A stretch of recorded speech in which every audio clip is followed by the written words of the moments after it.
সাজ্জাদের পরামর্শক্রমে এবং সকল বিশেষ করে তার তো ইন্ডিয়াতে সে যাবে, এখান থেকে ওইখানে পার করবে, এটা কিন্তু অবৈধভাবেই যাবে এবং 6টার সময় ওখানে পৌঁছার কথা ছিল জিগরগাছাতে, পৌঁছে ওই পাশে কে পার করবে এবং ভারতে কে রিসিভ করবে, এটা কিন্তু সব ঠিক করা ছিল। ডেভিড ইমন বা সন্ত্রাসী ইমন, এই যে তাকে যে ধরা হলো, তো এই ধরার পিছনে আসলে অনেক কাহিনী আছে। জাস্ট ছোট করে 1 মিনিট আমি একটু বলি যে তারা কিন্তু অত্যন্ত ধুরন্ধর এবং খুবই চালাক এবং তারা কিন্তু কোনো নেটওয়ার্কের বাইরে থাকে, বলা যায় যে তারা ওইরকম সিম ইউজ করে না, সব বিদেশি নাম্বারগুলো ব্যবহার করে, অ্যাপসের মাধ্যমে তারা কথা বলে। এইটার ভিতরে ঢুকে কাজ করা এত সহজ সাধ্য বা একদিনের বিষয় বা 2 দিনের বিষয় না, এটা অনেক দীর্ঘদিনের বিষয়। তো সর্বশেষ আমরা যখন এই চক্র, বিশেষ করে ডেভিড ইমনের, ও যখন দেশে যখন দেখতেছে যে তার ধরা পড়ার সম্ভাবনা আছে বা এটা বেশি আলোচিত হয়ে গেছে, তখন যে বিদেশে একজন আছে যে আলোচিত গ্যাং লিডার যে সাজ্জাদ, বড় সাজ্জাদ ওরফে বড় সাজ্জাদ, তার পরামর্শক্রমে তারা কিন্তু সে কিন্তু ইন্ডিয়াতে হই এবং এখান থেকেই সে এই যে যাওয়ার চেষ্টা করে চট্টগ্রাম থেকে ঢাকা।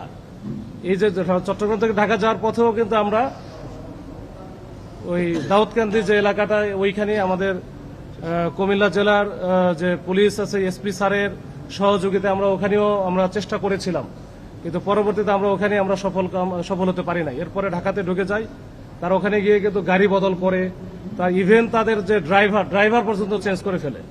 চেঞ্জ করে এটা একটা পর্যায়ে তারা আমাদের কাছে খবর আসে বা আমরা ওইভাবে এটা নিয়ে খবর পাই যে খুলনার দিকে যাবে।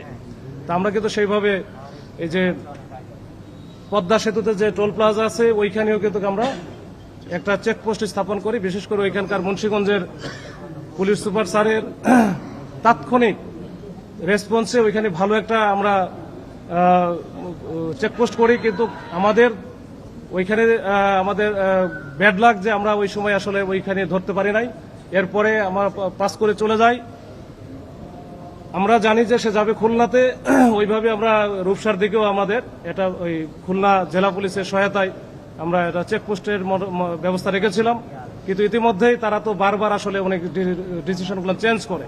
তারা হঠাৎ করে দেখলো যে ওই গোপালগঞ্জ থেকে নড়াইলের দিকে ঢুকে যায়, তখন রাত্র আসলে প্রায় 3:30টার মতো বাজে। তো এই সময় আসলে আমরা তখন কুল পাই নাই। পরে নড়াইলের এসপি স্যারকে আমি ফোন দিয়েছিলাম, পরে আমি ওইখান থেকে বের হয়ে গেছে। এরপরে যশোরের এসপি স্যারের সাথে যোগাযোগ করে ওইখানে লাকিলি স্যারকে আমি পেয়ে গেছি এবং স্যার একেবারে প্রথম কলেই ধরেছেন এবং সাথে সাথে আমাকে একটা টিম অ্যাসাইন করে দিয়েছেন বা আমার সাথে ট্যাগ করে দিয়েছেন। আমি ওই টিমকে সার্বক্ষণিকভাবে সহায়তা করে এবং কোথায় কি যাচ্ছে আমরা সব আপডেট দিয়ে, আপনারা জানেন যে যশোরে যে ঝমঝমপুর এলাকা, ওইখানে মোটামুটি ভোরের দিকে 5টা বা এরকম 5:15টার দিকে আমরা কিন্তু এই যে ডেভিড ইমন সহ আরো 3 জন, মানে সব মিলে 4 জনকে ওখানে গ্রেপ্তার করতে সক্ষম হই এবং আমাদের টিমটা পিছনেই ছিল। তো পিছনে ওখানে গিয়ে আমরা পরবর্তীতে শনাক্ত করতে পারি যে শুটার বলা যায়, বিভিন্ন জায়গায় সন্ত্রাসী কার্যক্রম থেকে শুরু করে চাঁদাবাজি সকল কার্যক্রমে তারা ওস্তাদ। তো এই ওখান থেকে ধরার পরে আমরা কিন্তু না চেনা, এটা শেষে আমি বলতেছি। এরপরে আমরা ধরার পরে ওখান থেকে আমরা নিয়ে আসি, যদিও একটু আমাদেরও হয়তো বা ব্যাড লাগি বলা যায় যে ওখান থেকে যখন ধরার পরে এই বিষয়গুলো হয়তো বা যে কোনো কারণেই হোক এটা বাইরে একটু প্রচার হয়ে যায়। তো যেহেতু অনেকগুলো সংস্থা, অনেকগুলো বিষয় জড়িত ছিল, সাংবাদিকেরাও তৎপর আছে, তো এই বিষয়গুলো প্রচার হওয়ার পরে আমাদের যে এই যে অপারেশনের পরবর্তী যে কার্যক্রমগুলো আমাদের জন্য একটু কঠিন হয়ে গিয়েছিল। এবং আমরা কিন্তু তারপরে আমাদের আরেকটা টিম যেটা নোয়াখালীতে অবস্থান করতেছিল, এই টিমটা যখন চারিদিকে ওই যে আপনার টিভির স্ক্রলে আসতেছিল যে শীর্ষ সন্ত্রাসী ডেভিড ইমন গ্রেপ্তার, তখনই কিন্তু আমরা আসলে কুল না পেয়ে দ্রুত কিন্তু ওই যে নোয়াখালীতে কোম্পানিগঞ্জ এলাকায় একটা অভিযান, আমরা আরেকটা অভিযান পরিচালনা করি। তো সেখানে আপনারা জানেন যে এই যে রাউজান বা ফটিকছড়ি ওই এলাকার যে আরেকজন শীর্ষ সন্ত্রাসী এবং কুখ্যাত, যার নেতৃত্বে মূলত ওই এলাকায় প্রচুর হত্যাকাণ্ড থেকে শুরু করে চাঁদাবাজি বিভিন্ন ঘটনা ঘটেছে। তো তাকে আমরা ওইখানে ধরার জন্য চেষ্টা করি। একটা বাড়িতে সে ছিল, কিন্তু বাড়ির ছাদ থেকে সে লাফ দিয়ে কোনোভাবে, মানে এটা আসলে অলৌকিকভাবে সে বেঁচে গেছে বা সে ওখান থেকে পার পেয়ে গেছে। তো আমার কাছে মনে হয়েছে যে ওইখানে সে ওই যে জাহান্নাম দেখেনি, কিন্তু দুজক দেখে ফেলছে। তো দুজক দেখে ফেলছে।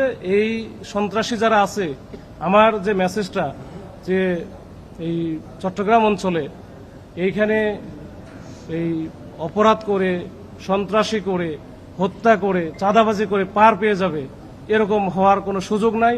এবং তাদেরকে রাষ্ট্র বা সরকারের ক্ষমতার ঊর্ধ্বে না, তারা রাষ্ট্র বা সরকারের ক্ষমতার অবশ্যই একেবারে নিয়ন্ত্রণে। তো আমরা এটা নিয়ে কাজ করে যাচ্ছি। মাননীয় প্রধানমন্ত্রী থেকে শুরু করে মাননীয় প্রধানমন্ত্রীর যে সন্ত্রাসের ব্যাপারে যে জিরো টলারেন্স, ওইটা কিন্তু আমরা বাস্তবে প্রয়োগ করতে চাই। এবং এইটা যেই হোক, এই সন্ত্রাসীরা, আমি জানি যে এই সন্ত্রাসীদের যে নেটওয়ার্ক, শক্ত একটা নেটওয়ার্ক ছিল, একবার বিদেশ থেকে যেটা পরিচালিত হচ্ছিল, বড় সাজ্জাদ বাহিনী থেকে শুরু করে, এই যে তারা তাদের যে এটা আমরা আস্তে আস্তে কাজ করছি। এটা অনেকাংশেই আপনারা দেখেছেন যে এটা আমরা ভেঙে ফেলেছি, তবে এখনো পর্যন্ত তারা আছে। এটা পরবর্তীতে তাদের যারা আছে এখানে, এই সংঘবদ্ধ চক্রের মূল হোতাগুলো এখনো আছে, তাদের ব্যাপারে আমাদের একই নীতি এবং এটা কিন্তু এটা চলতে থাকবে এবং নিরলসভাবে আমরা এটা লেগে আছি এবং কাজ করে যাব। আমার মেসেজটা এটাই যে সন্ত্রাসী বা অপরাধী তার কোনো দল নাই, তার কোনো সমাজ নাই, তার কোনো অন্য কোনো পরিচয় নাই, তার একটাই পরিচয়, সে হচ্ছে অপরাধী বা সন্ত্রাসী। তো তাকে আইনের আওতায় নিয়ে আসার জন্য যা যা করণীয় আমরা তা করে যাচ্ছি এবং করবো ইনশাল্লাহ। সে বাংলাদেশেই ছিল, যদিও বিভিন্ন ফোন কলে আমরা এর আগেও দেখেছি যে সে বলেছে যে আমি দুবাই আছি, অমুক জায়গায় আছি, এগুলো আসলে মিসগাইড করার জন্য। কিন্তু সর্বশেষ যে সে যখন বেশি চাপে পড়ে যায়, আমরাও তো বিভিন্নভাবে অনেকদিন থেকে কাজ করছি, আর আমরা কাজ করলে ওরা তো আসলে কোনো না কোনোভাবে বুঝে যায়। তখন সে একটা পর্যায়ে বুঝে গিয়েছিল যে এখানে থাকা তার জন্য নিরাপদ না। তখন কিন্তু ওই যে সাজ্জাদের পরামর্শক্রমেই এবং সকল, বিশেষ করে তার তো ইন্ডিয়াতে সে যাবে, এখান থেকে ওখানে পার করবে, এটা কিন্তু অবৈধভাবেই যাবে এবং